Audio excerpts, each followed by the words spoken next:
Hi guys, welcome back to my channel. If you're new here, my name's Antonia. If this is your first time on my channel, I make videos about medical school and some commentary videos as well. And today we're talking about Captain America and the Winter Soldier. I am so excited to make this video, I can't lie to you. I'm filming this video the Wednesday after the finale of Falcon and the Winter Soldier. Honestly, I started drafting this video as soon as I finished watching it. So I just thought I'd sit down today and have a little chat with you guys about things that I liked about the Falcon and the Winter Soldier and things that I didn't like too much. Just give my general opinions on it, you know? So let's get into it. I think the way I'm going to structure this video is to give some general thoughts and comments about Falcon and the Winter Soldier. Then I'm going to talk about some specifics, so talk about some characters and some themes that I liked or disliked. And then I'm just going to end on some final notes that I thought I took away and that people should take away from this series and perhaps apply to future MCU series as well. There is so much to discuss about Falcon and the Winter Soldier. This is not going to be an exhaustive video. I might maybe make a video about MCU Disney Plus shows in general once Loki comes out and I've watched that all. There are some things I might miss here and talk about in that video if I ever make it. But yeah, first off, I really liked Falcon and the Winter Soldier. I thought it was a great series. Not that it was perfect, but I really enjoyed watching it. I view Falcon and the Winter Soldier and WandaVision as being very different types of shows. Like, I wouldn't even really put them in the same genre, only that they are both superhero shows, I suppose. I know some people didn't like Falcon and the Winter Soldier, especially in comparison to WandaVision, but I liked both shows. I really liked Falcon and the Winter Soldier. I loved seeing Anthony Mackie and Sebastian Stan acting off each other. They're so good and their chemistry is palpable on the screen. Obviously, we've all seen them in the interviews. They clearly get on very well on and off screen, so it was quite nice to watch them acting together. It was weird to watch them not be very friendly and buddy-buddy at the beginning. Again, if you've watched interviews, you know how they are normally. But it was so nice towards the end to see them really getting to like play on their friendship in the show. I did think that the first episode was a little bit slow, but to be honest, the first episode is there to give exposition, to kind of paint a picture of this world for us. So in hindsight, I think that was fine. I think 6 episodes was slightly too short for this series. Either we should have had longer episodes or we should have had more episodes, because I know that they were trying to explore a lot of themes through this TV show, which I love, but I just don't think that all of them really had time to be showcased properly. And that's probably one of my biggest gripes with Falcon and the Winter Soldier. I think that really came to a head in the finale, where it felt as though we were just jumping from one storyline to another storyline to another storyline. It didn't feel like the runtime of about 15 minutes that we got for the finale was enough to feel that everything was wrapped up satisfyingly, I guess. And I know that some of that could possibly be attributed to the fact that there were reshoots conducted during the pandemic, you know, Miss Rona rearing its ugly head again. But I just felt as though some things could have been married together a bit better. With both the WandaVision and Falcon and the Winter Soldier finales, I get the vibe of like final 20 minutes of an MCU film as opposed to a well fleshed out and well-rounded ending to a TV show, which is a little bit disappointing. I know that Kevin Feige said that he wanted to create the film experience at home, but it'd be nice if the TV finales could just feel a little bit more satisfying, in my opinion. Not to say that the Falcon and Winter Soldier ending wasn't lovely, I just think that it could have been sewn together a bit more harmoniously as opposed to the quite choppy at times ending that we got. And that's something I had to say about WandaVision as well. I feel as though this era of MCU TV shows just doesn't end strongly, which is a shame because the series are actually really good. It's just the finale doesn't feel like it has a lot of payoff necessarily. Saying that, I didn't hate Falcon and the Winter Soldier's finale. I did really like it. I just think with more time, they could have explored more. I love the ambiguity and the chaos that is set up by this finale. Obviously, we've got Sharon as the power broker and no one knows she's the power broker. We've got John Walker as US agent with Val. It's a really nice setup for further works that the MCU are going to bring us. Also, honestly, I know that some MCU fans may not agree with me on this, but I, for one, am so happy that we got a relatively happy ending. Of course, we've been left on a few cliffhangers with certain characters like Sharon and John Walker, and you know, Carly getting killed was also really like shocking. However, I feel like on the whole, the ending of this was a lot less gut-wrenching compared to the ending of WandaVision, which literally ended with us watching Wanda watch Vision die again. I love the fact that Sam and Bucky had relatively happy endings. Sam got to take up the mantle of Captain America, Bucky has definitely come to terms with his role as the Winter Soldier a lot more. They're very happy at the cookout, living their best lives as we leave them. I know some people are probably going to disagree with me, but after the year that we've had with Miss Rona just wreaking havoc on life as we know it, it's actually been quite nice to have a relatively wholesome ending to an MCU film that didn't end with my heart breaking. Also, the MCU's been kind of dark and sad, and I don't know, recently I've had some of the greatest Avengers die on screen and stuff, and it's just nice to have no one that we are very heavily invested in, aka Sam and Bucky, die. I know some people are going to call me soft for that, but I really enjoyed it. I also love the fact that the MCU are tackling really big themes these days, like WandaVision covering the stages of grief, and with Falcon and the Winter Soldier we touch on so many big issues, like racial issues, particularly the nuances of being black in America and what that means for the way that you appear and the way that you present yourself in wider society. We dealt with parts of PTSD, acceptance of not so great behavior in the past, trauma. It was just quite interesting to see how the MCU tackled it. Again, these themes cannot be tackled in 6 just under hour long episodes. We have anthologies and movies and documentaries on all of these topics, and we still have so much more to learn about the topics that are raised in this show. So obviously it's not going to be tackled fully in a 6-episode TV show, but it was nice to have those themes integrated into the show. I feel like some of these nuances and some of these themes were kind of lost on some of the viewers. I remember reading some tweets, especially in the earlier episodes, that were quite ignorant. Obviously, it's all about personal interpretation and the way that you take on what you're seeing on the screen. No one can tell anybody else how to take things. However, I do think watching some people react to the themes brought up on the show and to the show itself really highlighted the need for appreciating more opinions and views on things than your own, you know? Sometimes life experiences may or may not make things clear to you when you're seeing them represented on the screen, and if those things are not clear to you immediately, I think it's a good idea to just listen to what other people are saying, appreciate where people are coming from when they're interpreting these things as well, and not just to write off something just because you don't understand why a character has made a certain decision. It was cool to see the different levels and sides of morality that each character appeared to make their decision with, you know, what influenced them doing X, Y, Z. Honestly, I think Carly and the Flag Smashers were just a little bit underdeveloped in the show for my liking. I don't know, I understood the MO. I understood the whole one world, one people. Obviously during the blip, they were kind of alluding to the fact that because half the population was on Earth, people had found their way off the streets and had taken up residence in houses that belonged to other people who had been snapped away, which Thanos had said this is what would happen, that the world would thrive. Although the world at the start of Endgame doesn't look like it's thriving, but there is the theme there of the fact that people were actually in better positions before the blip was reversed, and now that everyone's back, they're back to the streets, or they're back kind of fighting for scraps when people are hoarding the wealth, hoarding the power. I understood that, but I feel like they could have done more. I feel like we could have gotten to know maybe a couple more of the characters, or we could have gotten to know like a bit more about Carly. I know that Carly herself said that she was just a means to an end to get their movement to be recognized seriously and to be taken seriously. However, it would have been nice to have just a little bit more backstory for her and some of the other Flag Smashers. Obviously, the one bit of exposition that we hear about one of the Flag Smashers being a big fan of Captain America and then literally being killed by John Walker as Captain America in that same episode, that was a useful bit of exposition and makes that murder even worse. But it would have been nice to know a little bit more about Carly and the Flag Smashers and about their history, I suppose, just to get us a bit more invested in them as characters. I still got reasonably invested, but with very little to work with, there isn't really much to think about or to consider except for their movement. Perhaps with a little bit more time, a couple more episodes, we could have got to know them a bit better, but again,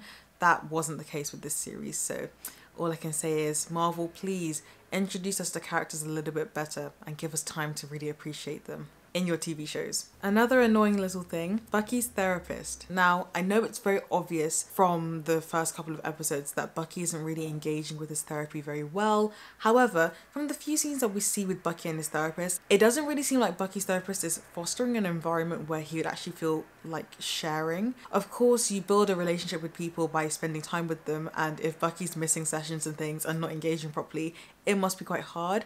However, it just felt as though she was kind of coming from a tough love approach with him, when in reality he didn't really need a tough love approach at the point of the struggle that he was going through at that time. Medical professionals and therapists, etc., are supposed to be making as comfortable an environment for the patients as possible, especially when you're dealing with things like mental health, because they're very sensitive issues. You're not going to open up to just anyone. You need to feel really safe and protected. Maybe it's just a sign that he probably wouldn't have gotten on with any therapist that didn't really have a connection to him prior, but I just didn't like the interactions that we saw between Bucky and his therapist. But you know, it's fine. He sent her the book to show that he's made amends and things at the end of the series, so it's wrapped up quite nicely, but I just thought I'd comment on that. Obviously, I loved Zemo's character in this show. Daniel Brühl was so fantastic in his portrayal of him, and I think it's quite funny. The 1 hour cut of Zemo dancing seems to have made us all forget that literally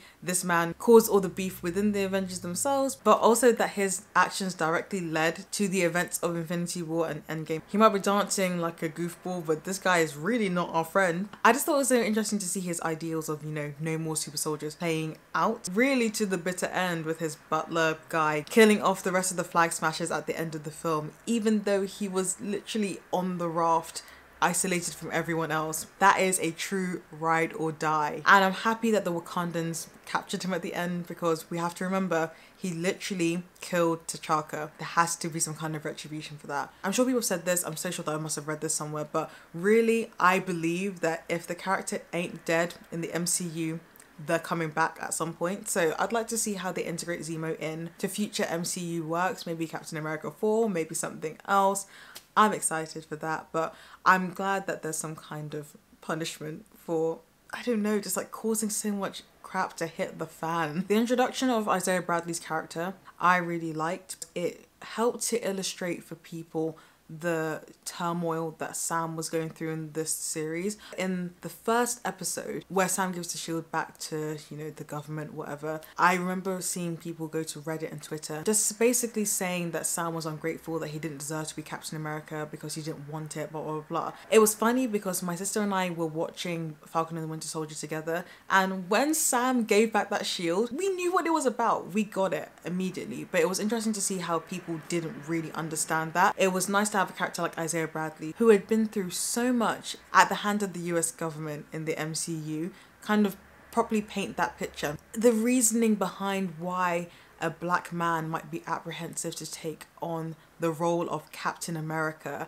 a very nationalistic superhero and icon in today's day and age. Kyle Lumley played Isaiah Bradley so beautifully. It was so heartbreaking to hear all he had suffered at the hands of the government, and I think it really painted the picture clearly for people who didn't understand what issues Sam was facing with the whole taking up the Captain America title or not. Especially when he spoke about how he basically did the same thing that Steve Rogers does at the end of Captain America, the first Avenger. And whilst Steve got a pardon, Isaiah got thrown in prison and experimented on and tested on for years and years and years. It shows that parallel that I think some people hadn't quite realized. The very sad fact of the matter was that the people I saw really being able to empathize with Sam before this episode and these like horrible acts were mentioned were people of color. It was sad to see certain commentators and certain like MCU geeks and stuff on YouTube and Reddit and Twitter discredit Sam so readily and not understand what the nuance in that situation was until it was painted so clearly for them. And even then, some people still didn't accept that that was a valid reason. It's a really difficult issue to tackle, and it's a really big issue to tackle. The idea of having your ethnic heritage and your kind of national identity as well. It's something a lot of people of colour, particularly black people, experience, not just in America, but in other areas of the diaspora. Us black Brits and other ethnic minority Brits face it as well. So I thought it was a really nice addition, and it really important thing to bring up when thinking about transferring the role of Captain America to Sam Wilson. I also thought it was quite interesting because it's probably something that Sam Wilson has had to battle with before. Obviously, Sam is a veteran. He has fought for his country, and a lot of people have differing views about POC fighting for countries like America, Canada, the UK. I thought it was quite interesting to bring that to the show. Again, I feel like I'm going to say this with all the themes, but I would have loved a little bit more time on this theme so it didn't feel as choppy. It didn't feel shoehorned in because obviously that was one of the big central themes of this show, but I would have loved to see like more of Sam's thinking, more of Sam like really having to ruminate and deliberate about this decision. But I thought it was tackled reasonably well in the time that they actually had for this series. The part in the last episode where Sam shows Isaiah the little section of the Captain America exhibit that was dedicated to him, low-key made me tear up a little bit. I'm not afraid to say it. I just thought it was so nice, very reflective of real life situations where a lot of times Black people and people of colour don't really get recognition even though they play a part in a lot of events. I remember seeing a couple of weeks back about how no one really talks about the Black and Asian and other minority ethnic soldiers that fought for their countries. And of course, war is a very, very divisive issue that I'm not going to even attempt to get into today.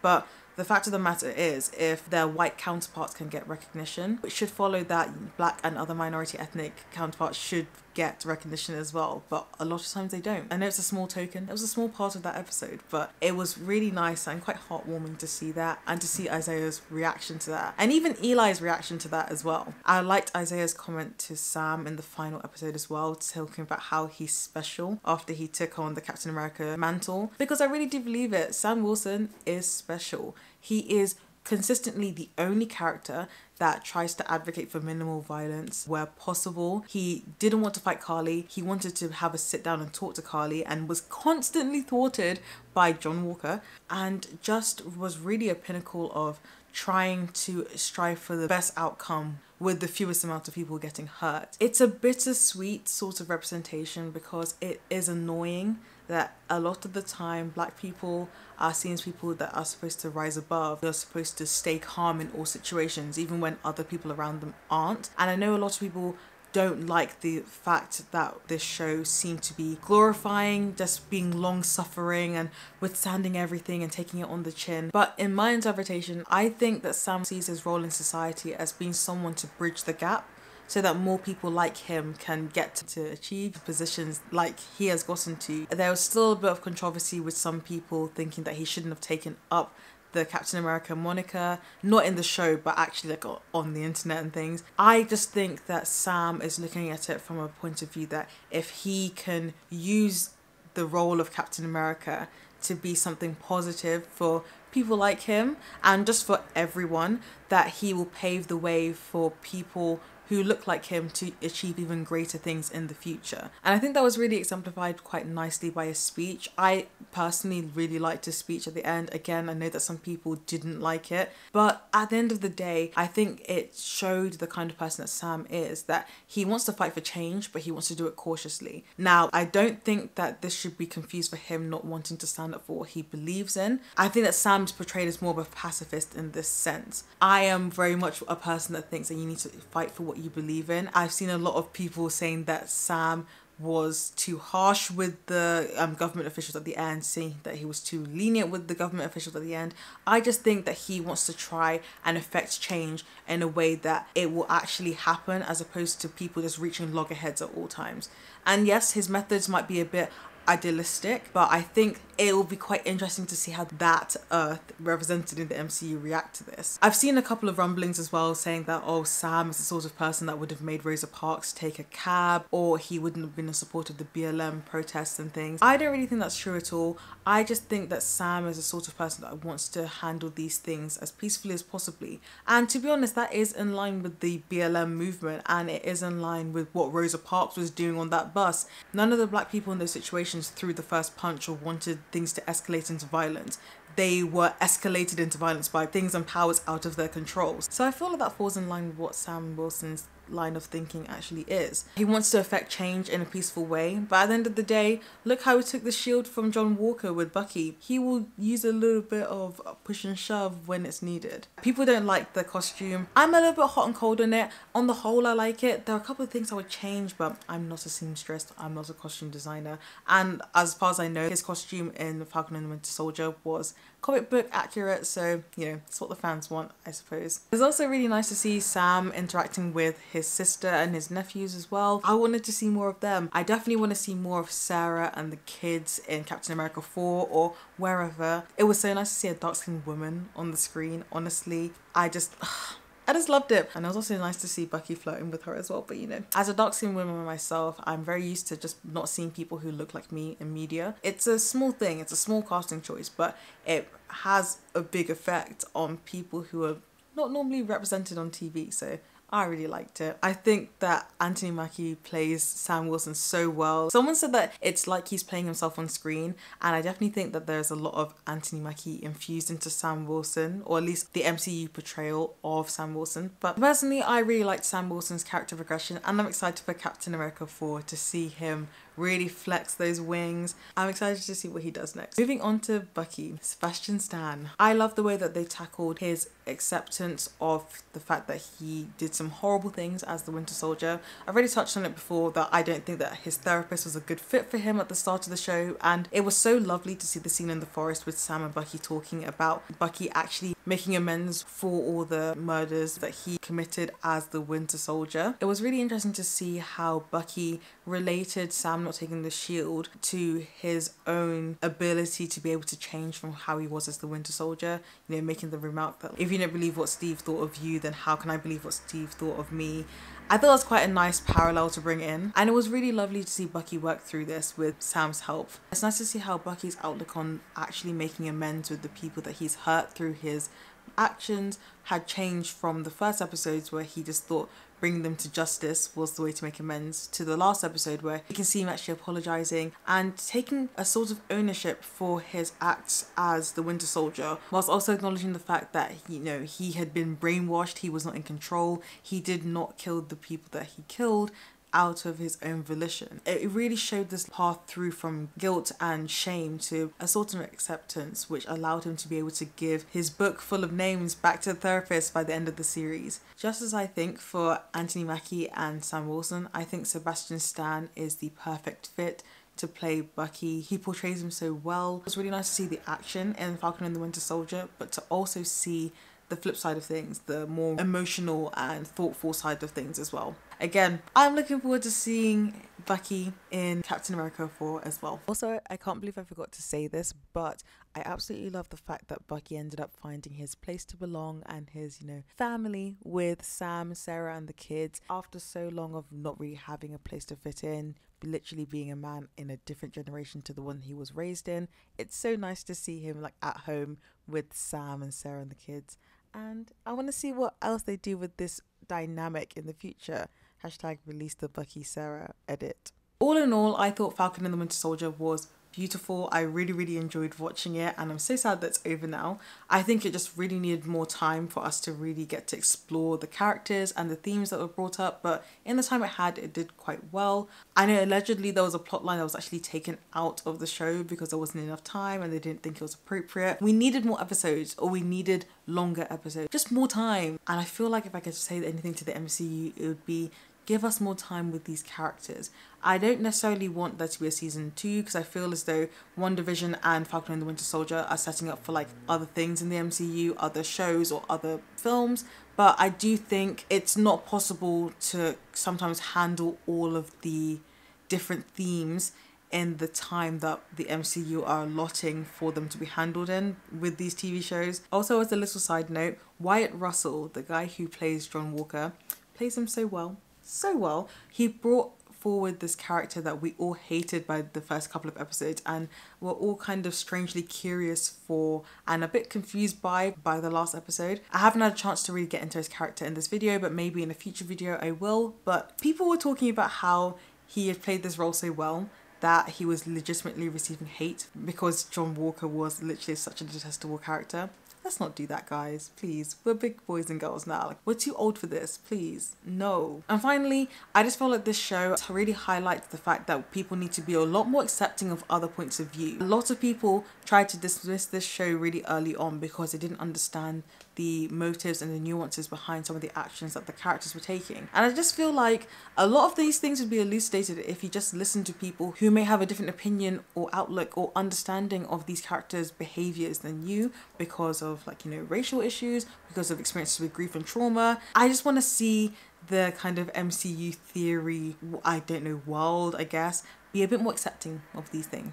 All in all, great show. Excited to see more from the MCU. And that brings us to the end of this video. I hope you guys have enjoyed it. Hopefully I haven't rambled on for too long, but I feel like this is going to be a long video. If you haven't subscribed already, feel free to subscribe. If you like this video, don't forget to give it a big thumbs up. It really makes me happy when you guys do. Feel free to leave your thoughts on Falcon and the Winter Soldier or MCU films / TV shows in general down in the comments, because I love to hear what you guys' opinions are. If you want to watch more of my videos, I'm going to link some commentary videos up here, some med school videos down here. So take your pick of which is going to keep you entertained. And yeah, I'll see you guys in the next one. Bye.